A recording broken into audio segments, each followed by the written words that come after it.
So by the way, it's time for me to open up my second beer, and this time my second beer won't be Berliner Pilsner, it will be Flensburger Pilsner instead, and Flensburg is a city in the northern part of Germany, and for those of you um, who don't know about the Flensburger Pils and their bottles, I will just start my webcam right now. Where we are, here we are. So, yes, now you should see me. And those bottles got this nice opening mechanism. And you can open this bottle just with one hand or with two hands. My hands are a little bit sweaty right now, so I would just I will use this one hand anyway. And now I will open up this, and the sound is always nice. So salute, prost, and na zdrowie. Here we go. Cheers with second beer.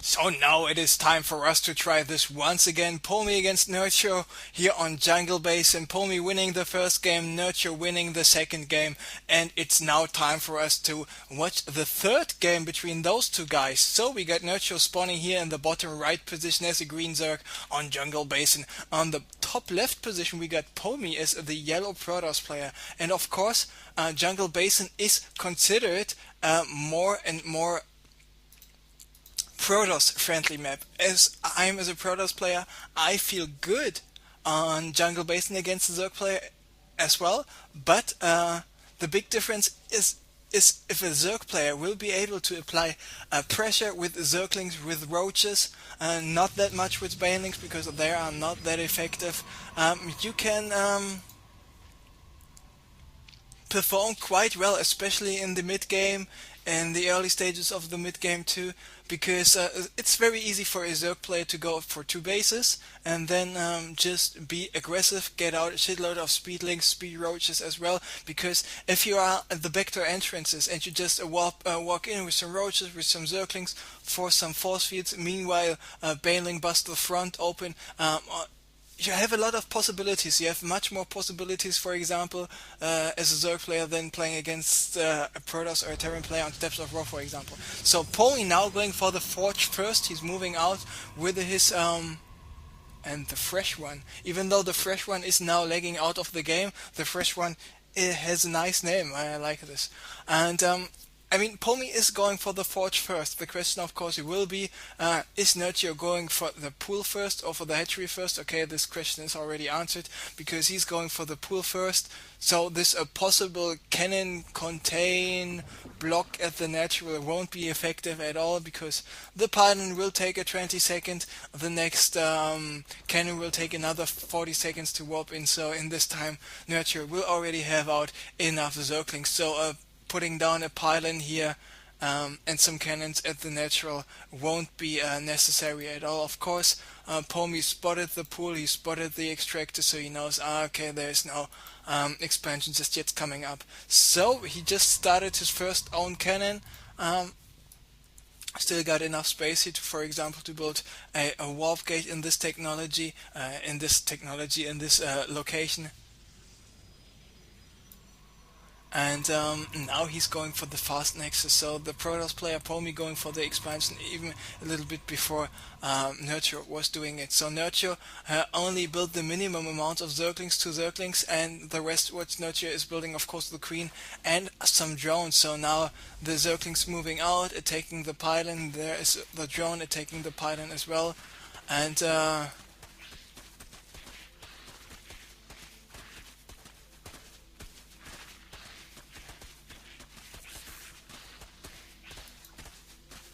interesting move by Pomi to get another pylon here just to buy himself more time.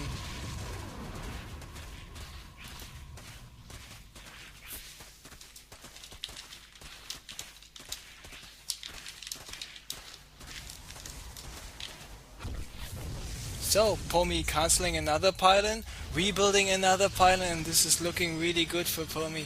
I mean, Nerchio, he was doing something nice. He just said, okay, I will go just for the central location and build my hatchery there, because delaying this hatchery so much is not what you want to have. And if Nerchio will be going for another expansion here at the center location, no, he will not.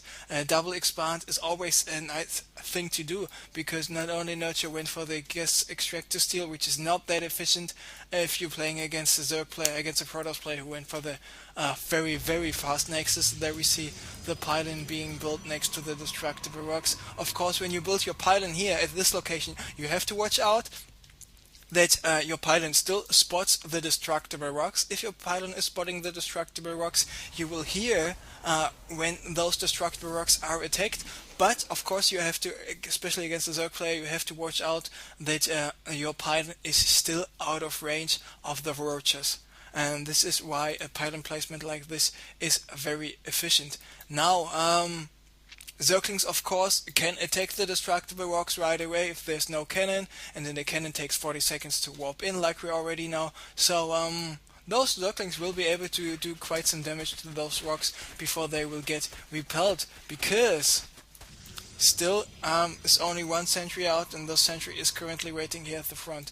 So Nerchio not going for another expansion, he decides to stay on those two bases here at the center location, and at his main base Roach Run is finished, going for the lair right away, and two more cannons are being roped in, and this was what I'm talking about. Still 30 more seconds for those cannons to finish, and now the sentry is attacking some of the Zerglings, but Nerchio is doing a good job, only walking with a single Zergling away. Now he's using all of his Zerglings, even forcing a cancel here on the cannon. Now two more cannons are finished, and of course a Protoss player who goes for the Forge first and then goes for the fast Nexus and then has to build more cannons to defend the Spectre entrance doesn't have so many unit production capabilities, but he can go for quite a lot of tech, and this is what he's doing right now. He's building the Twilight Council, he's going for the Robo Facility, and he's putting up more gates, so he can go for some Blink Stalkers, he can go for some DT tech, and of course he's got with the Robo Facility the option to go for the Robo Bay to get some Colossi out. Meanwhile, Nerchio started the spreading of the love down here of the ramp, going for the evolution chamber, so, and the Hydralisk Den. Where is it? Here it is. So maybe some +1 range will be researched, so with a range Hydra army composition he will be able to do some damage, some attacking before Pomi on the other hand got those Hydra wasting units like the Colossus, like the what is this other unit called, the High Templar out. But of course with the Robo Facility on the one hand, now Scouting Overseer was in the base, and let's take a look at the vision of Nerchio. What did he scout? Not that much. So with the Robo Facility allowing the Colossi on the one hand, and the Twilight Council allowing the High Templar on the other hand, Pomi got quite a lot of options, but instead, for the moment, he decides to go for the Blink Stalkers. Of course, Blink Stalkers are a good unit to have if you know how to micro them properly, and especially in big amounts, those Blink Stalkers are getting more and more effective. There we see the attack upgrade is being chrono boosted. It is only the +1 attack. Better late than never, because we see the +1 for Nerchio is already 90 seconds finished, so another 70 seconds Nerchio will have the +1. He's got one Spine Crawler out here, and this forward expansion. Now he's going for the center location and for this natural expansion as well. On the other hand, we meanwhile see two more gates being thrown up by Pomi and contaminate here on the Twilight Council. And interestingly enough, Pomi cancelled the Blink research, so no Blink Stalkers, but instead Colossi coming up. Was he with an observer in the base of Nerchio? No, he was not, so he's not 100% sure aware of this Hydralisk Den, but maybe he's assuming it right now. There we see the observer by Pomi, and Pomi now knows of this hatchery and this of Overseer. Just barely missed the observer here by Pomi. Pomi is checking if there's an expansion at the 9 o'clock, if there was an expansion at the 3 o'clock.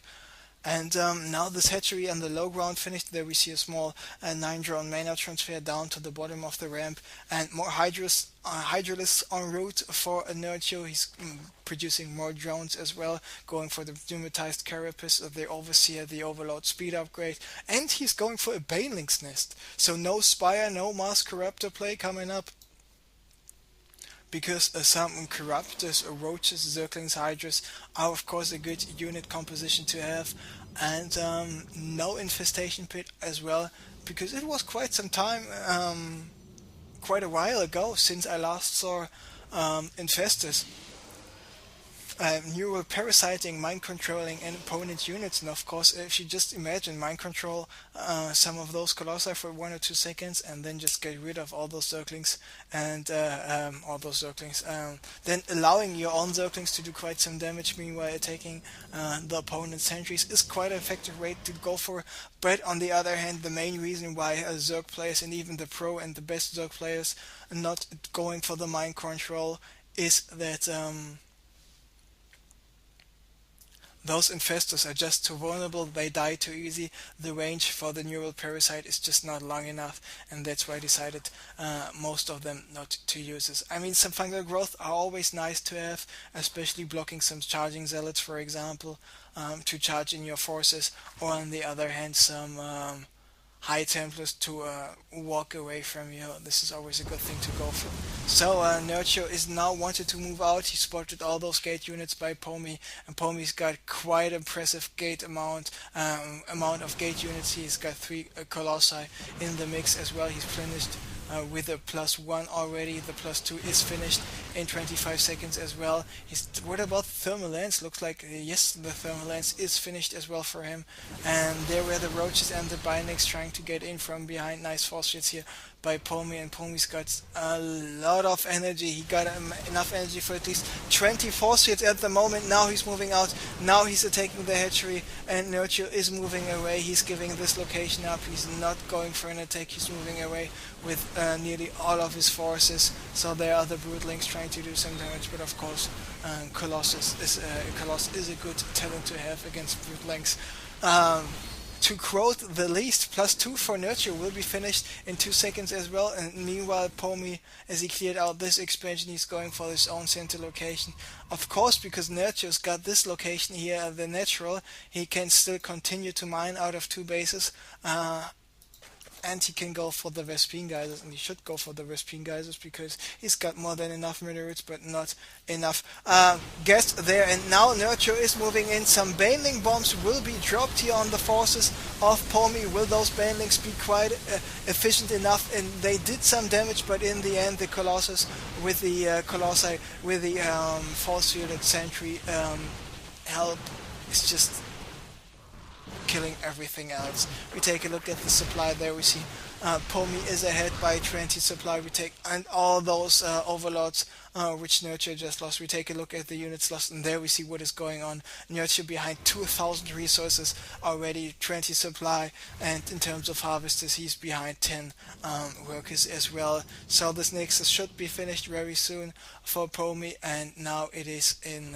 5 seconds. Thanks to this pylon, Pomi is able to warp in more stuff. How many gates does he have in total? So 6 gates is what he's having, and a robo sound. Not that many production facilities. He should get some gates very soon, and but for the moment he's just getting more upgrades. The +3 is halfway finished already. Nerchio getting another in-base hatchery, but producing all those low-cost units like the Hydras, like the Roaches, like the Banelings, like the Zerglings, it is not good enough. I mean, the decision and the idea of Nerchio to go for the Baneling bombs is really good, even though the Stalkers don't take the additional damage, they only take the 20 damage instead of the 35. If you drop those units directly in the middle of all those clumped up gate units, a single Baneling still deals in 120, 140,